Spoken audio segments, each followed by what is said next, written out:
Hello and welcome to Exploring Game Pass, the fortnightly podcast that helps you get the most out of your Xbox Game Pass subscription. Discover awesome new titles to dive into, and learn all about the games coming to and leaving the service. New episodes on the 8th and 22nd of every month, brought to you by screenhype.co.uk. Now, on with the show.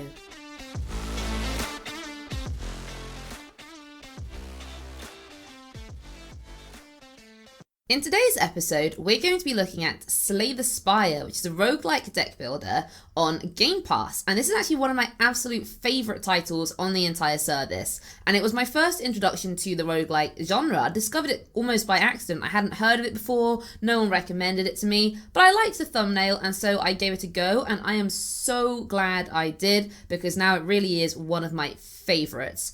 I was instantly hooked because it really captures your attention right from the get-go, and you feel yourself just drawn into this incredible world that it creates. And it's worth noting that unless you've played similar before, you will probably suck at first. So don't worry if you try it out for like one round and like, oh my god, I've done terribly. I was awful for a good few hours until I started getting into the swing of it, because it really does take a while to learn the combos and figure out what's good and bad, because some cards will look really decent at face value but actually will slow down your run, and similarly some cards will seem like they're not going to be worth it but will end up being one of the absolute top cards that the really good experienced players will always choose. So my top tip in this regard would be, don't just take every single card that's offered to you, because sometimes it's better to take nothing than to clutter your deck, because what you want is a really nice streamlined deck where every single card has a purpose, rather than just grabbing a card that's okay because it's offered to you, you don't want to waste it. You want to make sure that whenever you're drawing in your deck, it's going to be something that you can use. So the way Slay the Spire works is there are 4 characters and each one has their own unique cards and abilities that will help you beat the Spire, and I'll go into more detail about what the Spire consists of later on in the podcast, but let's start off with the characters. So the Ironclad is the first one you play as, and he's my favourite because he is all about strength. So he starts off with a lot of HP compared to the others, and he has cards that are designed to do heavy damage. However, it can sometimes be a struggle to find a balance between attacking and blocking, and that's the major negative of the Ironclad. For me, it's not negative enough to make it not worth playing him, but it is still something to be aware of.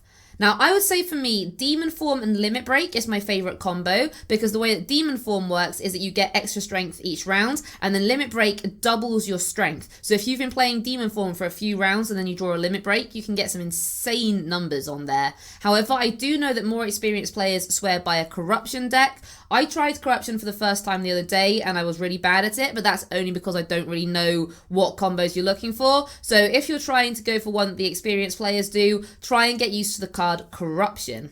Now, the second character you can play as is the Silent, and she's a lot of fun. She's very well balanced compared to the Ironclad, which is more about the strength. She's got some strength, she's got some attack, she's got some defense. She's a good all-rounder, and she's also able to use poison. Now, this is a really great mechanic, and when it's done right, it can stack a lot of damage on an enemy, because the way that poison works is it applies to the enemy, and then every single round, they will take 1 less poison. So say you put 5 poison on the enemy, that round they'll take 5, the next round they'll take 4, then 3, etc. But what it does is it can stack. So you can put one card with 5 on one turn, and then the next turn you can play another card with 5, and then they'll be up to 9. So stacking poison can be a really good way to get rid of enemies quickly. The third character you can play as is the Defect, and this is a really interesting one because it channels orbs which have different abilities. It's a slightly complicated mechanic and it may take you a few tries to figure it out properly, but it can be very rewarding when you do. So there's some orbs which will give you block, some will give you damage, and some will do a lot of damage. So finding the good balance of that, finding the cards which use them to the most effectivity is really, really worthwhile. Now, I think the Defect was the first character that I won with, and that doesn't surprise me at all because the Defect really is a powerful character, and when done right, the orbs can make it pretty easy to just steam through the monsters that you will encounter during the Spire. However, there are negatives to it as well, because not having the right orb combinations can mean die quickly, so you just really want to get used to which orbs do what and how to make the most of them. Then finally, we've got the Watcher, and this was an update that was added after the first 3, and this was in 2020, and I absolutely adore adore her design. Like, even aside from her gameplay mechanics, she just looks absolutely beautiful. And she is also a lot of fun to use because she utilizes different stances. And this is Calm, Wrath, and Divinity. And each of them boost different abilities or offer certain bonuses. And finding a good way to switch between the stances can mean you can make light work of the enemies, but it can also mean that you're stuck taking a lot of damage, because with Wrath, you'll deal double damage, but you also take it if you don't leave it by the end of the turn. So getting that just right can be a real challenge. I would say that a Watcher deck can take a lot of fine-tuning for that reason, but it is so rewarding when you get it right. So I would recommend playing with the others to unlock the Watcher first and foremost, and then giving her a go and seeing if she is right for you. Now, as well as collecting cards for your deck, you also collect relics. Now, there are a huge amount of relics in Slay the Spire, and each of them offer various boons, and you'll receive these pretty much randomly for the most part, although there are scenarios where you can choose them. So, for example, you can choose between 3 different ones after you beat the boss after each act, and you also have a choice of 3 that you'll come upon when you visit a merchant.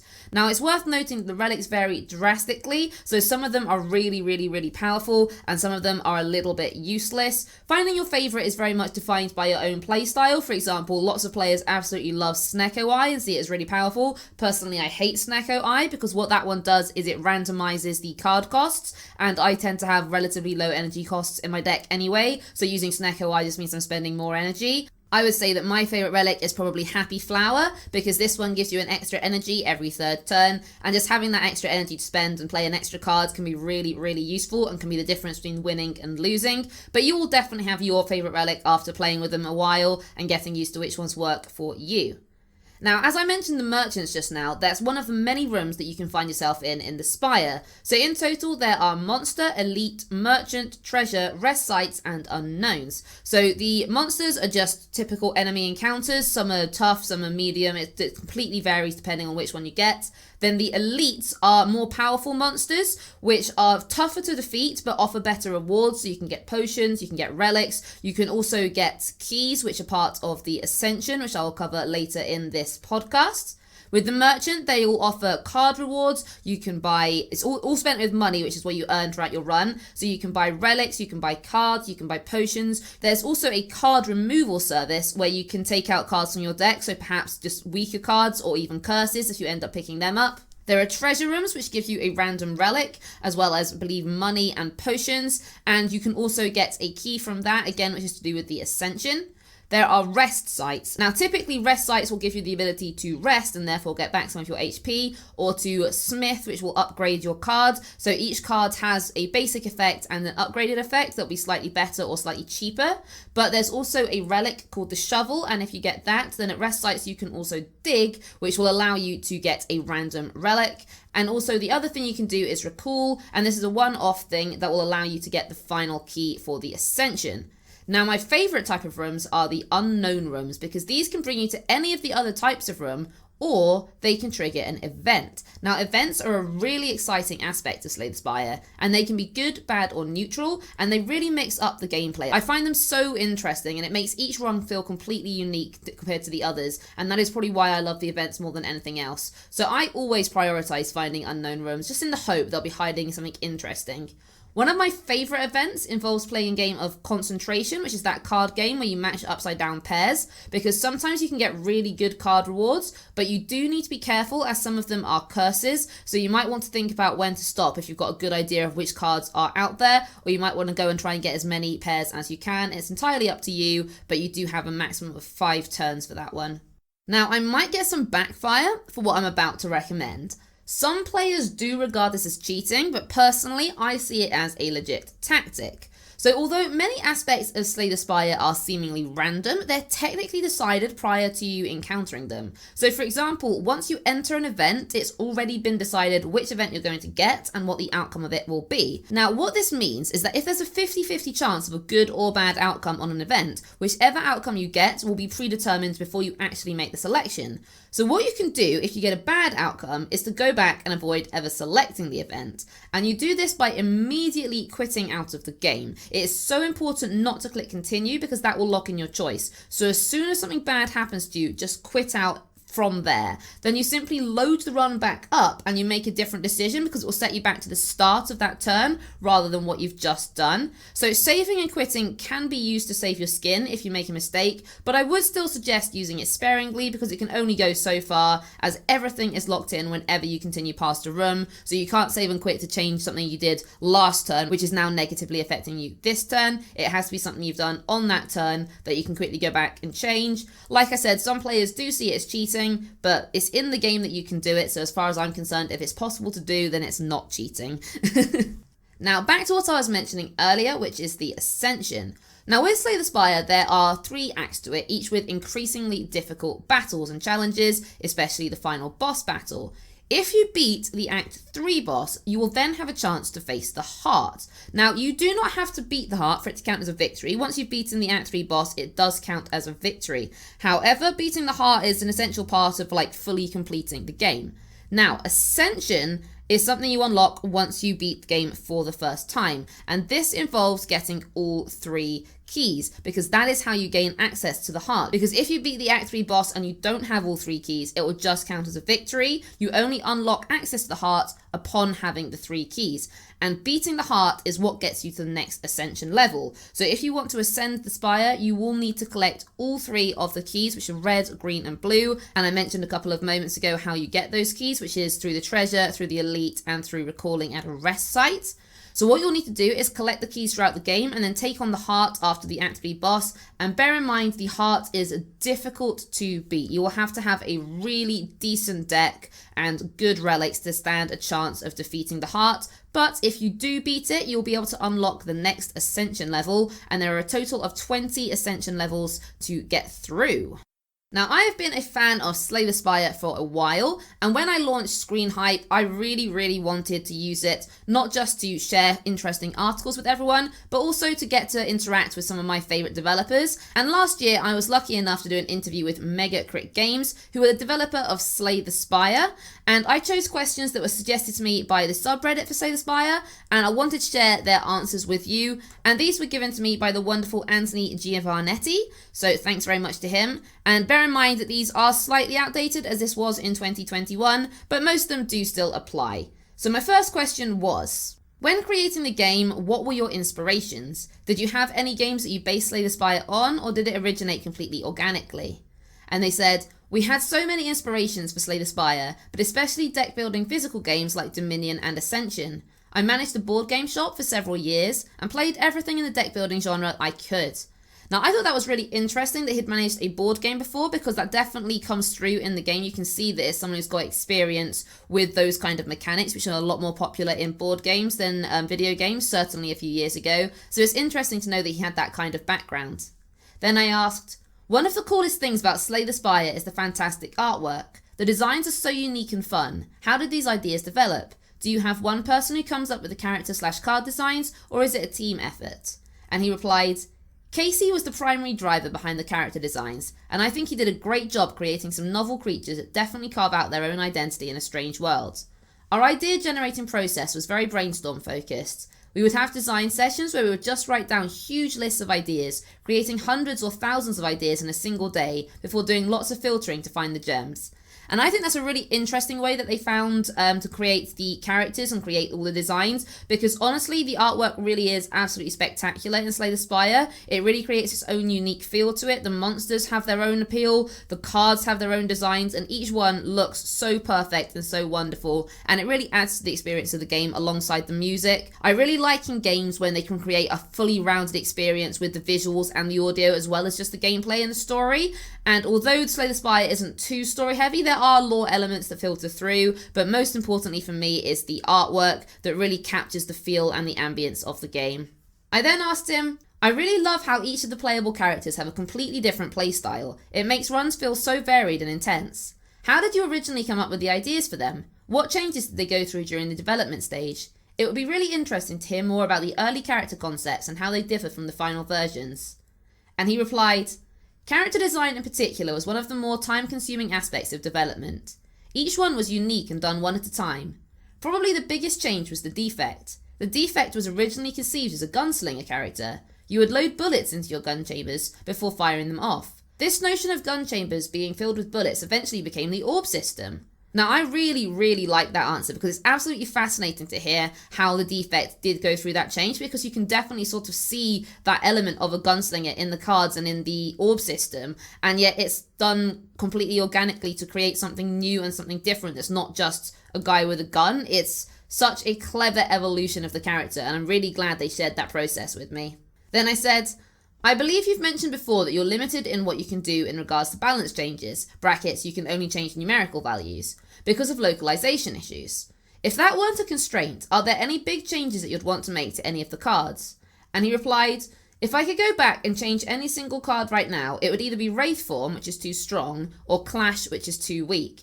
Now, something interesting about that is that I really don't like Wraith Form, which is a card for the Silent, and I know a lot of people absolutely love it because it gives you 2 intangible, which means you can't be hit, but it does also remove dexterity, which reduces block, which means if you're coming up against an enemy that deals damage multiple times, so for example, they might sometimes have an attack that's 32 damage in one go, or they could have an attack that's 8 damage in 4 goes, and if you've got one that's 8 damage in 4 goes, you're going to take 16 damage, and losing that dexterity, which reduces block, could be a real hindrance. So with Wraith Form, I think it is very much about having the right deck, and I'm not experienced enough to know what that deck is. So it's interesting that they were talking about it being too strong, and yet for me, Wraith Form's one that I very rarely pick.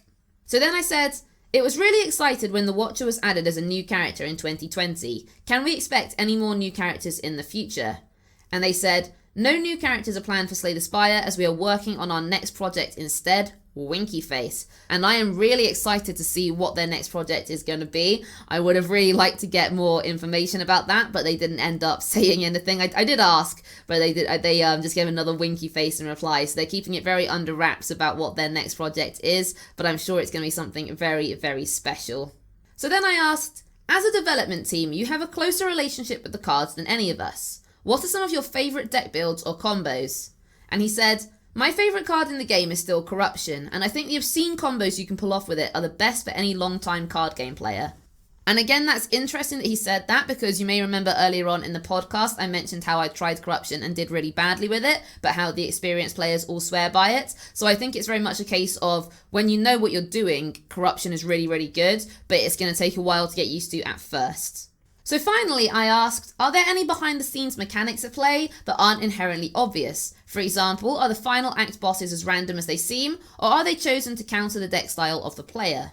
And he replied, the end bosses are indeed truly random. The human brain has an amazing capacity to find patterns where none exist, and these biases lead people to think their deck is being countered. At the end of the day though, it's just the way the RNG rolled. Maybe the biggest unknown mechanic is how the question mark rooms work, and the question mark rooms are the ones I refer to as unknown for this.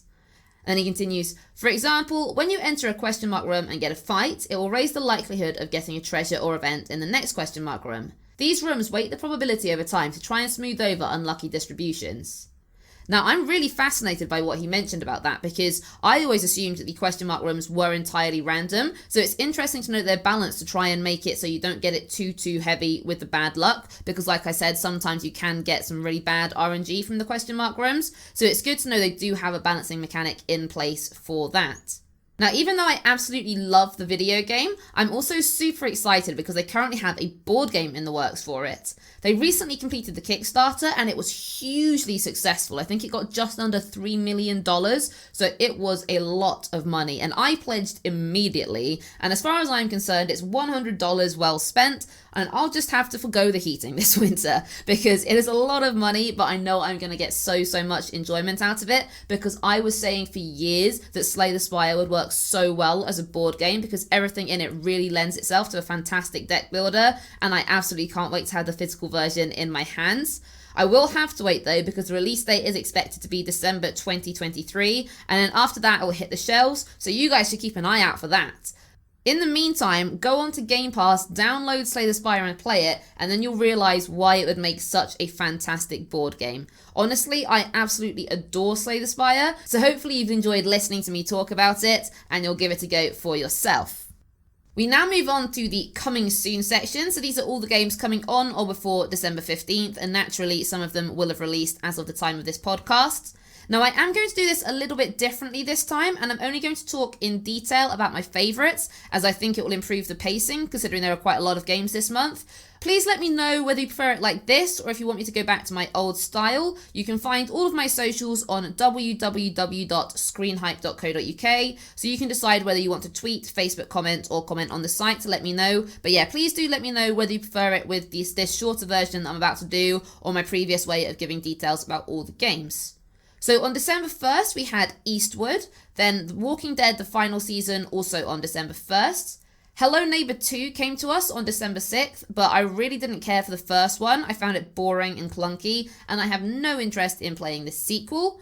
Also on December 6th, we got Lego Star Wars The Skywalker Saga.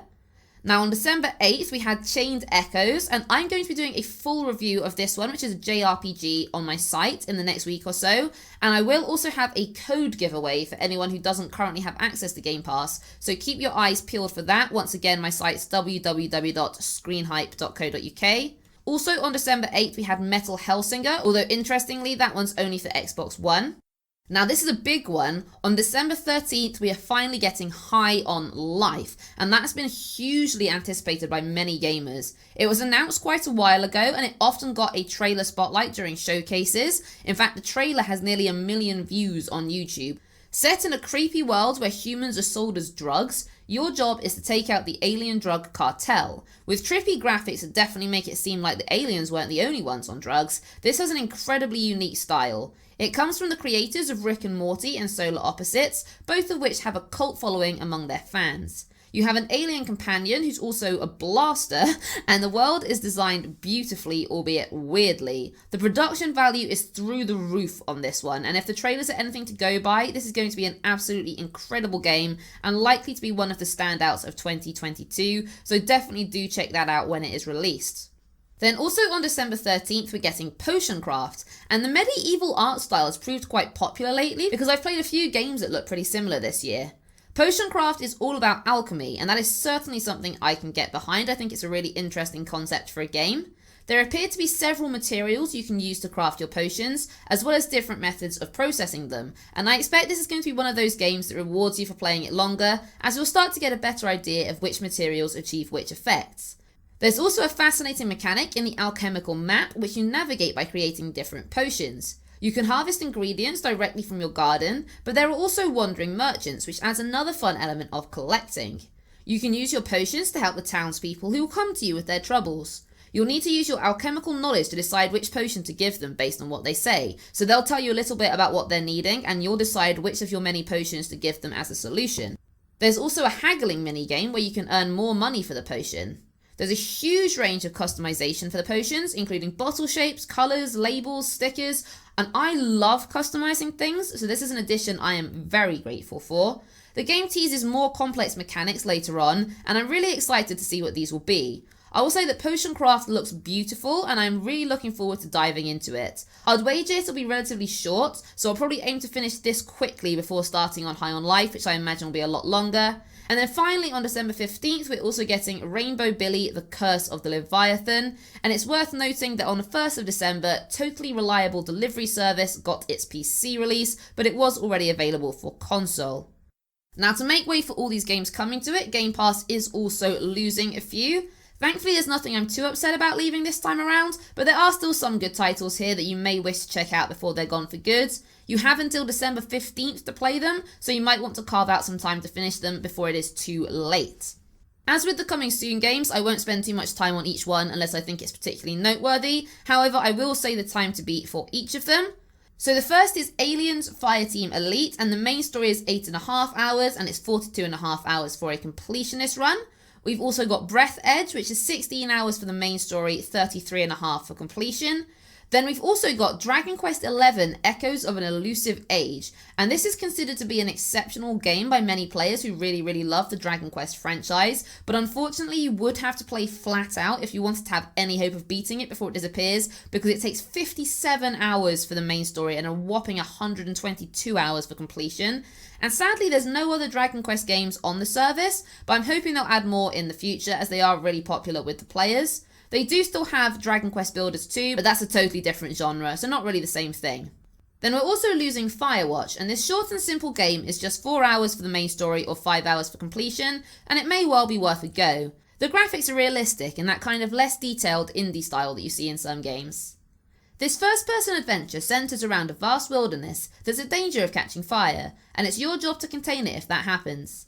It has a strong story full of humour and intrigue, and was well received by critics and players alike.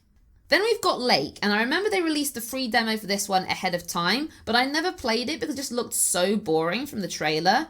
This one's had a mixed reaction from gamers, with some saying they loved it and found it deeply moving, and others saying it was totally uninteresting. If you enjoy slow-paced narratives, then you won't want to miss Lake, but if you prefer games to have some kind of action, you should give this a miss. At least it's pretty short, as it's only 6 hours for the main story, or 7.5 for completion. Then we're losing One Piece Pirate Warriors 4, which is 15.5 hours for the main story, 38 for completion. We're also losing Neoverse, which has probably the biggest disparity between main story and completion I've ever seen, because it only takes 4 hours to beat the main story of Neoverse, but it's 66.5 hours if you want to fully complete it. So that is a huge difference. If you've got children, you might be a little bit disappointed that we're losing Race with Ryan. This is a very short game that's 2 hours for the main story or 4 for completion. It's kind of good for achievements, but it's also decidedly boring. I don't have kids, but apparently it's not even that great for children compared to the other kids' titles that are available. So overall, Race with Ryan isn't that big of a loss, but you might want to give it a quick go just to get the achievements for your gamer score if you're into collecting that.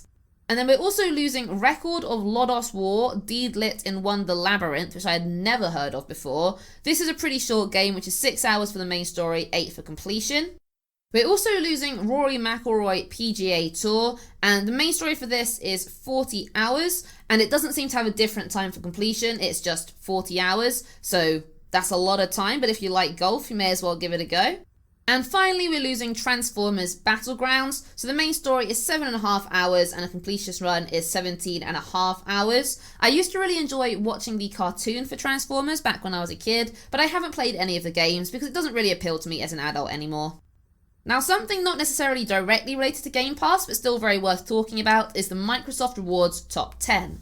So at the start of every month, Microsoft offer bonus reward points for getting an achievement in any one of their 10 chosen games. Now, I love Microsoft Rewards because it enables you to save up points to put towards future purchases, such as more Game Pass. You don't technically have to be subscribed to Game Pass to take part in this, but it does help because all the games they select are available on there. This month's games are as follows, and you have until December 15th to get your achievement and your 500 points. So the games are Immortality, Citizen Sleeper, Tunic, Spider Heck, Power Wash Simulator, 2 Point Campus, Teenage Mutant Ninja Turtles Shredder's Revenge, Persona 5 Royal, Dusk Falls, and A Plague Tale Requiem. Now, the easiest achievement is probably in Spider Heck, as you just need to enter the first lobby area and jump into the orange lava. However, if you're arachnophobic like me, there are other options. So Tunic is a great one for this, as you get an achievement for picking up your first weapon, which is the stick, and you find that really early on. This is especially worth it for the achievement, as Tunic is a great game in its own right, and you should just play it anyway. And another quick one is to clean the van in Power Wash Simulator, which is the first level and shouldn't take you more than 5 to 10 minutes. I actually talked about Power Wash Simulator as my first podcast episode, so you should go back and listen to that if you haven't already.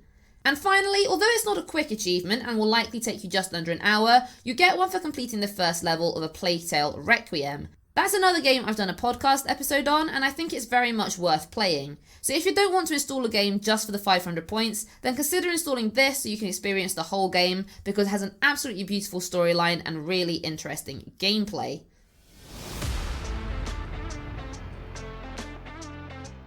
And that's all, folks. Hopefully you've enjoyed this episode and are feeling pumped to try out Slay the Spire. It really is one of the best titles on Game Pass, so please do give it a go. Also, I would love it if you could let me know what you thought of the new format for the coming soon and leaving soon sections. Did you prefer this shorter version where I just talk about my favourites, or would you rather I go back to the old style where I recap all the titles? You can find my contact details as well as more information about exploring Game Pass over at www.screenhype.co.uk. Next episode, I'll be talking about the delightful game that is Tunic. I will see you next time. Bye bye.